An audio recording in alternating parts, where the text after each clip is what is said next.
For me, I think it was an evening in the West End of London.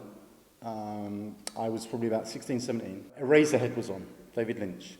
And I'd read about it in City Limits, I think. Or it might have been Time Out, if Time Out was running then.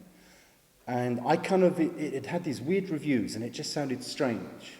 And so, yeah, as a 16, 17-year-old, it stayed. It lingered for a while. And then certainly within a year or 2 years, I was thinking quite seriously about the moving image. And my dad's brother was into Super 8. He had Super 8 camera. And I remember the kind of pleasure that we used to get at Christmas getting out all the old Super 8 movies. And there just seemed to be this weird kind of spillage from seeing the Lynch piece, seeing Eraserhead, discovering this camera and rethinking Super 8 and what it could do. There was an energy to punk, and there was this kind of attitude of just go and do it. You don't need big budgets, you don't need crew. In fact, you don't even need to know what you're doing. I was performing with a guy called Halco van der Ploeg at the time, and we would support Test Department. We even supported the Weather Girls at the Fridge in Brixton. And all of this was kind of really influenced. It gave you the confidence to think, fuck it, yeah, I can do that. I don't need to be King Crimson.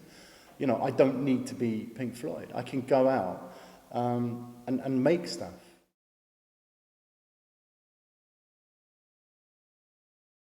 The great outdoors it suckles me, inspires me. It kind of reminds you of your corporality, but it's this notion of the contemplative and also the paradoxes of working with time-lapse and how you will go in, or I will go into the landscape. One can go into the landscape with the camera and one can commune with it. And if you are working with single frame, you can commune for 4, 6, 8 hours. And it's a really contemplative experience. And yet, when you edit, when you process and you present that 24, 25 frames per second, it induces a sense of kind of frenesity. And that's quite paradoxical.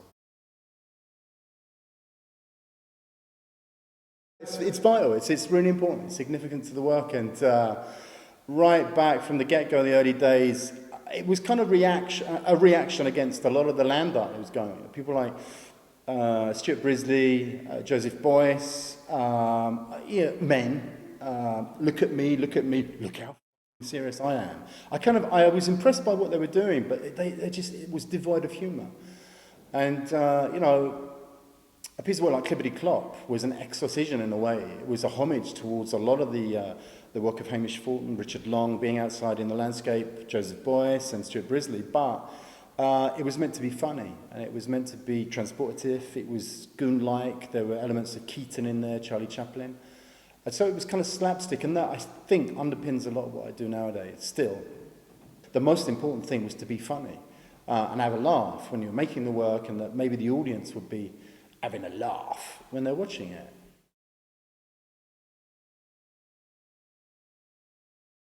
You know, I take from the real world and I reinvent it, I regurgitate stuff that I'm experiencing, we're experiencing quite often as a family. I mean, I think certainly since the birth of Eden, my daughter, 20 years ago, she changed the way in which I made work. And because of her disability and the severity of her disability and the severity of her needs, she gave me the freedom and the confidence to really to push some areas that other artists certainly were slightly too, they would pussyfoot around too much, or they would be too concerned about the political correctness of what they were doing. And as a result, there was this kind of weird stasis evoked in what they were doing. And Eden gave me the freedom to really to push on. And a more recent project, In the Wake of a Dead Dad, my dad's father, I don't think I ever would have embarked on that with, well, not confidence or irreverence, but I kind of felt that it was a massive area of interest to me, and just an extension of my life, my father's life, the bloodline that goes all the way back to the Faroe Islands, which was a revelation. These things are important.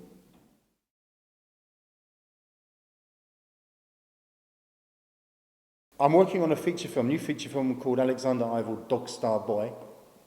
It's the follow-up to a film I made about 6 years ago for FilmFour called This Filthy Earth. but it's going to be shot in France, in French, and it's a French-Swiss co-production. And the three parts of the trilogy, This Filthy Earth, was set very much on the earth. This is a story that takes place off the earth, above the ground, inspired by Robin Hood, Tarzan, and Baron of the Trees, the Calvino story, and my own experiences of spending a lot of my childhood hiding from a very dysfunctional household up an oak tree. So reminiscing, drawing very much from my own autobiography there.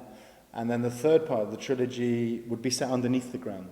And I've done quite a lot of research down in the French Pyrenees. There's a whole series of caves down there that the final part of the story would take place. And I'm taking various members from the original film, This Filthy Earth, and then they keep popping up in the second, and then the third version, there'll be a big confluence, big meeting of these characters underground, where they kind of maybe reminisce about the other two films that have been produced. So that's what I'm working on at the moment.